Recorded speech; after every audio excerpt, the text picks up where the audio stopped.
Welcome to the SI Farmer podcast where we talk business, farming, marketing. If it helps us run our businesses or our farms better, we'll probably talk about it here on the show, and today is no exception. Now, the other day, we got a call from a neighbor.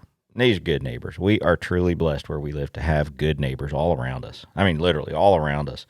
But got a call from a neighbor, and they needed, they'd had some family emergencies and needed some cattle moved. And of course, we're like, whatever we can do to help, we're happy to do it.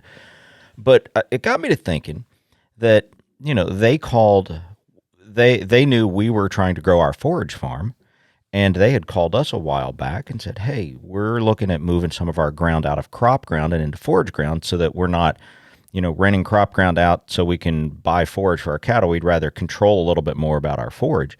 And I thought that was such a good way for them to be thinking, but it also helps us out. And I got to thinking about partnerships. And in the long-term running of a business and a farm, and my farm at least, and I would think I've never seen a business case where this is a bad thing, man. It almost always works out for everybody's benefit. But a lot of people don't think this way, and it's important, and that partnerships are so important. And so, we're going to discuss a little bit about why and how to leverage them to get the best for you and help your partner succeed. So let's get into it. I have a love-hate relationship with marketing. Really? I've got to do what? All I want to do is farm. Welcome to the SI Farmer Podcast. If you want to market your farm, farm-based business, or craft food business directly to the consumer, this is the place for you. Welcome to the show. So like I was saying, this family asked us to, we worked out an agreement. This was a contractual agreement. We worked it out on leasing ground, and we're going to grow some forage, some hay, and they are going to take a portion of that crop to feed their cattle.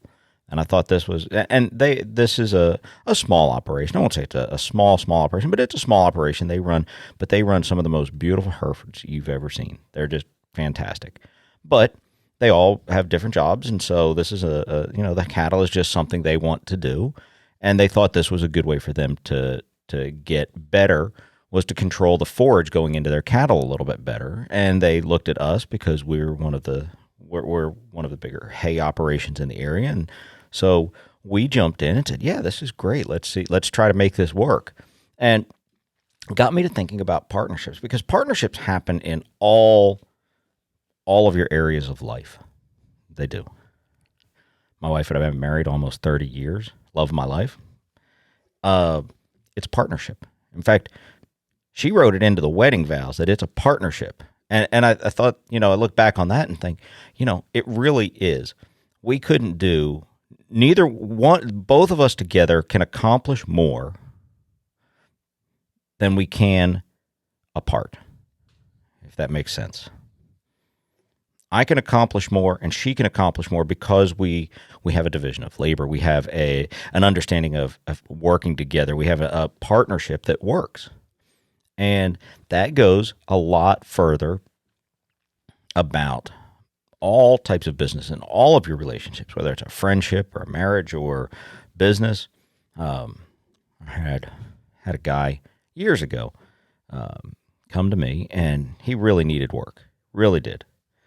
And he was willing to do a job for what I knew was so close to his costs that it just, he was barely going to make any money, but he needed it so bad.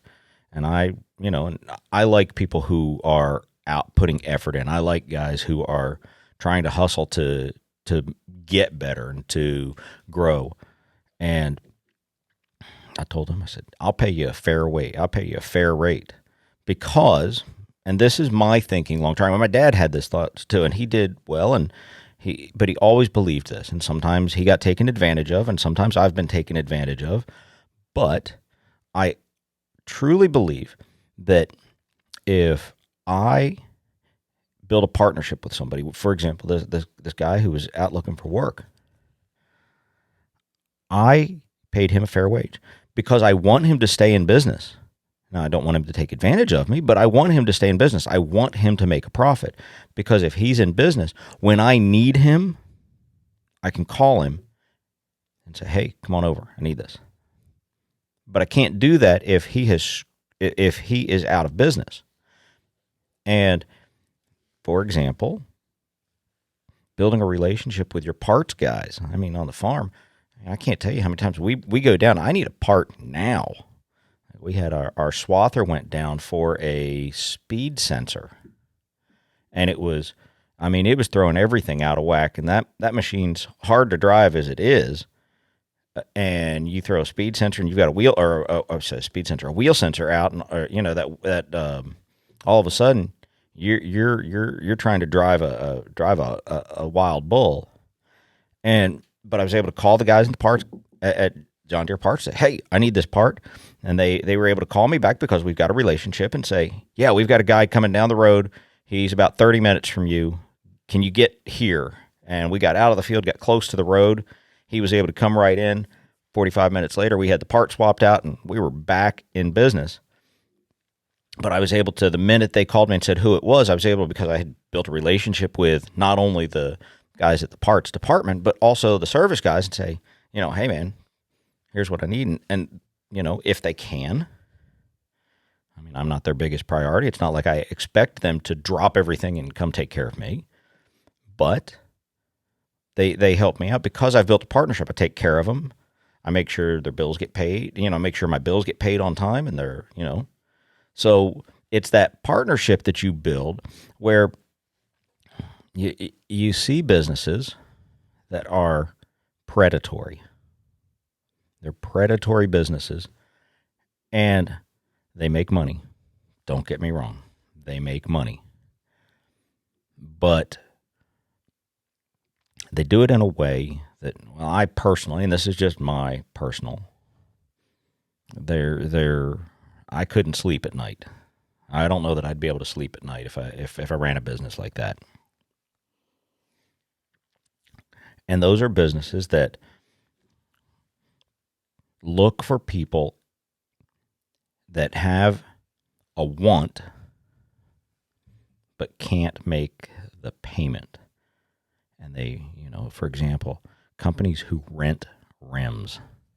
I mean, you know what? I know it's cool to have cool rims on your car. I do. But if you have to rent them, you probably financially shouldn't buy them. You shouldn't rent them. It's not a good financial decision to do that. I mean, maybe I'm wrong. I cannot come up with a financial reason why I need to rent rims. If you bought the car without tires and rims, well, maybe. I mean, I guess. But if you do that, it's probably not a good financial decision. But these companies will make it easy for you. I'll just make it on payments. And then when you don't make the payment, they go repo the rims, and then they rent them out again. They're not trying to build a relationship with their customers. They are there to take the money of the customers and move on. And those businesses make money. They do.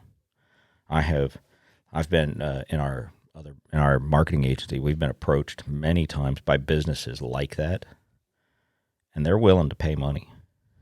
And I have trouble accepting it. I do. I've never taken a job like that. I've never been in the financial position that I've had to have the job. So I've never taken a job like that because I don't know that I could sleep well at night doing it.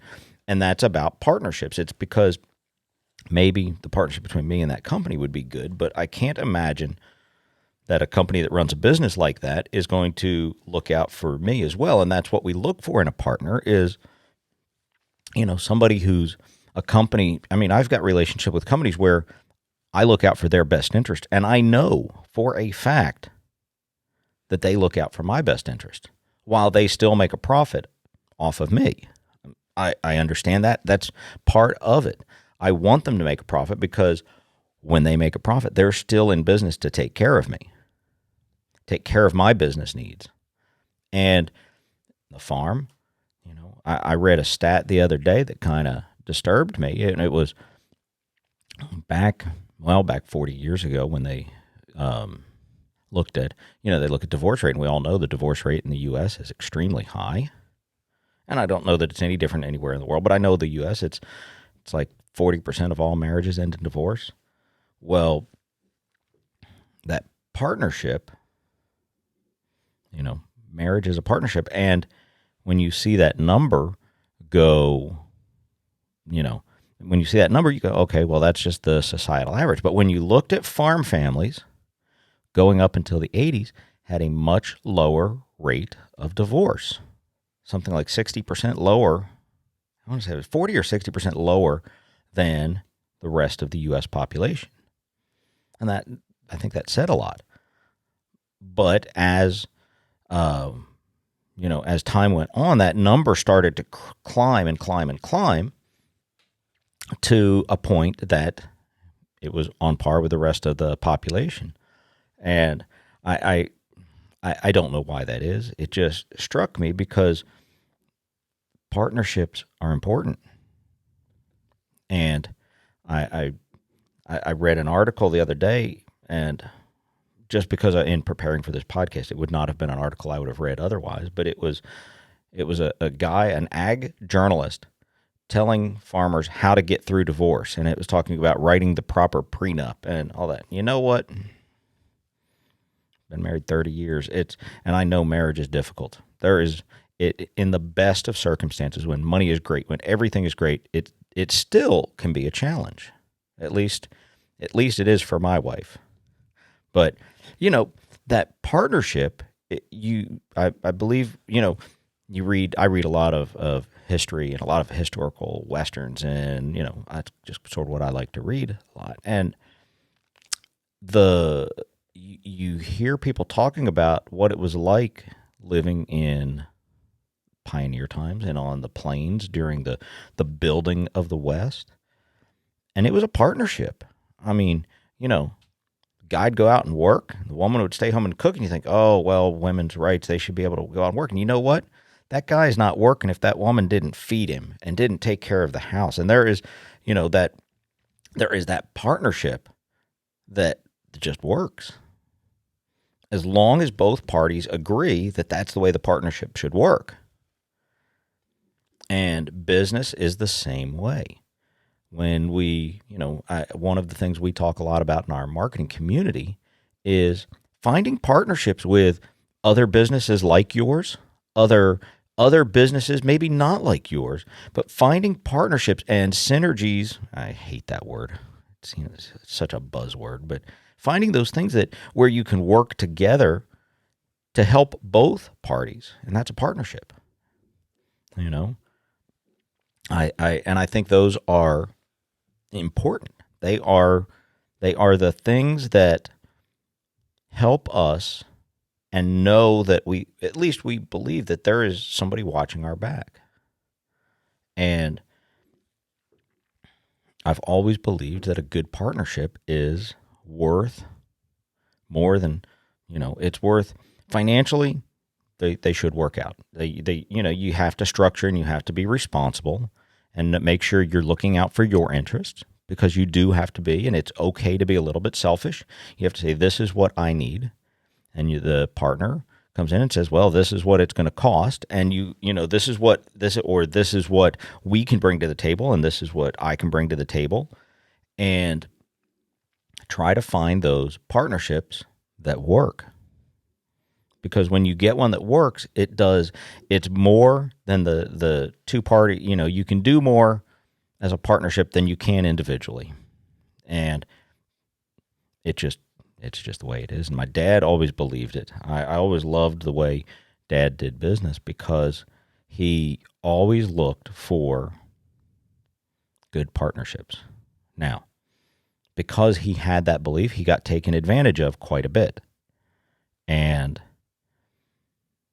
that was, I'd like to say it was, Dad should have looked out for himself a little bit better, but Dad had he had a good heart and trusted people.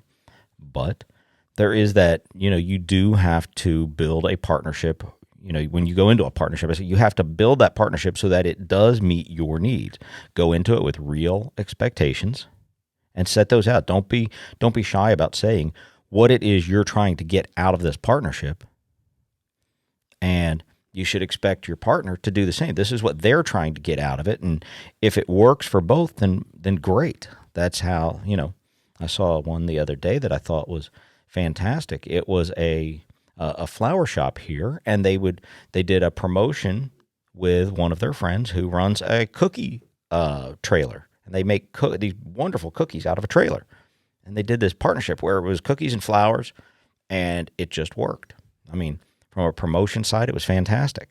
And I thought, it just started me thinking down the path of talking about partnerships, because partnerships can be beneficial in marketing. And, that's mostly what we talk about on this podcast, is how to market ourselves. But these thought processes that go into marketing ourselves, we have to be flexible in our thought processes, because customer behavior changes. It's this moving target that we're always trying to hit, understanding customer behavior and understanding how our customers think and work and how we can better communicate with them and all of these things. That's a moving target, and it moves faster now than it did 30 years ago because of the way the customer consumes media, and the way the changes after the pandemic, and the way we communicate and all of these things. But understanding customer behavior is a moving target. The better when we make a partnership, we're trying to leverage those, because we're always, at least in most businesses, you're trying to get more customers, or you're trying to get customers you have to buy more, or, get more engaged with your business so that you have more loyal customers. So you're trying to strengthen that relationship over time.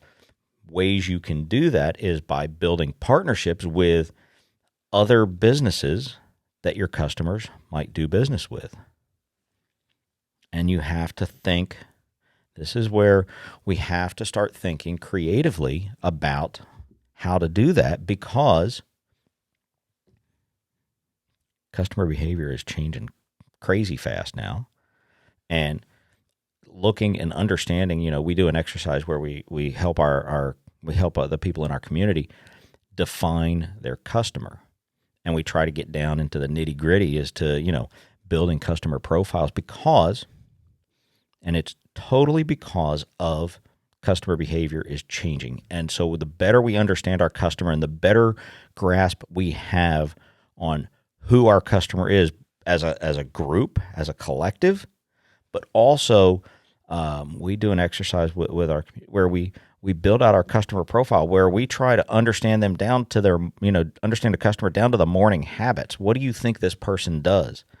And, trying to define our ideal customer with the purpose of understanding how to communicate with them better, how to serve them better so that they, in the end, buy more from us, or, become a loyal customer.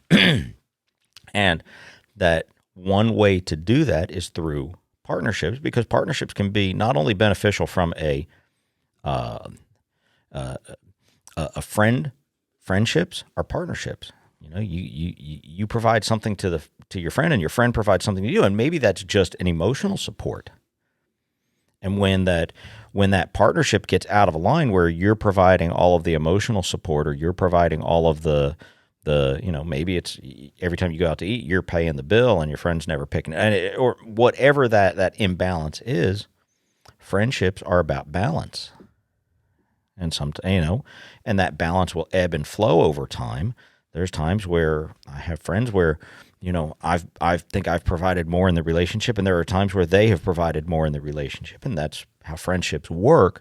But when it becomes lopsided, friendships generally fall apart, because they're partnerships. They're just like a business partnership. You both have to bring something to the table. When one brings much more, this partnership doesn't work, because this one entity is taking care of everything, and the other one isn't pulling their load. So that's why being a partner means you have to look out for them, and they have to look out for you. And I go back again. Friendships, marriage, relationships of any kind, there has to be this balance. What do you bring to the table? What do they bring to the table? When it works, it works. When it doesn't, things go bad quick. And especially in business, because it's people's livelihoods. It's your livelihood when, if you've invested in a partnership with a company and all of a sudden, you're not watching out, and all of a sudden the partnership goes lopsided and the partner's not doing anything and you're putting in tons of time. We talk about this is kind of an off topic thing, but when you talk about building a budget for whether it's a partnership or something else, you build a partnership. I always try to break budget down into 4 aspects, and I have a little acronym I use: team, time, effort, assets, and money. And it helps me remember when I'm doing plans for my other clients. It helps me remember that budget is more than money, because if you create a project and it takes time, effort, and assets as well as money, we've got to make sure that you can do it. And again, when we get back to partnerships, when you're talking about all of what you bring to a partnership is time, effort, assets, and money, and then you bring that to the partnership. If you're not careful and not monitoring it, and we talk a lot about monitoring and measuring. If you're not monitoring it, all of a sudden it gets out of balance, and then it has to, then you've got to make a quick decision. We want to be able to look at our partnerships and say, you know what? Over time, it's starting to get a little lopsided. We need to either fix it or have a conversation with our partners and say, you know what?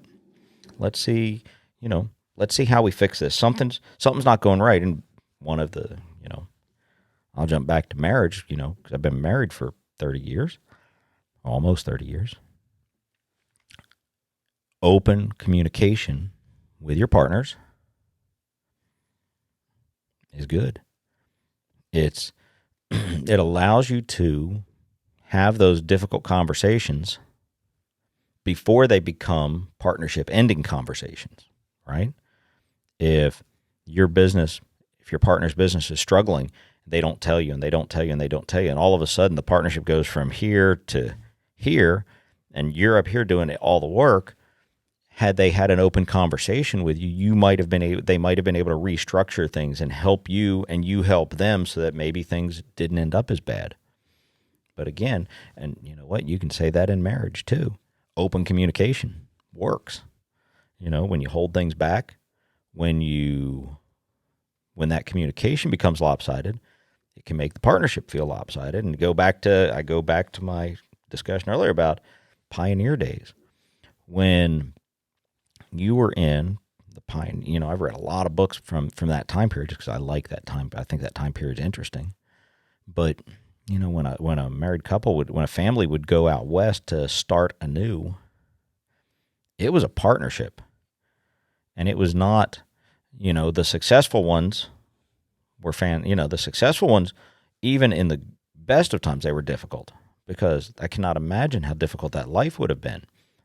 But that partnership was entered into by both parties. This is what we're going to do, and to make that work. And you always read about them talking about this is a partnership more than it is,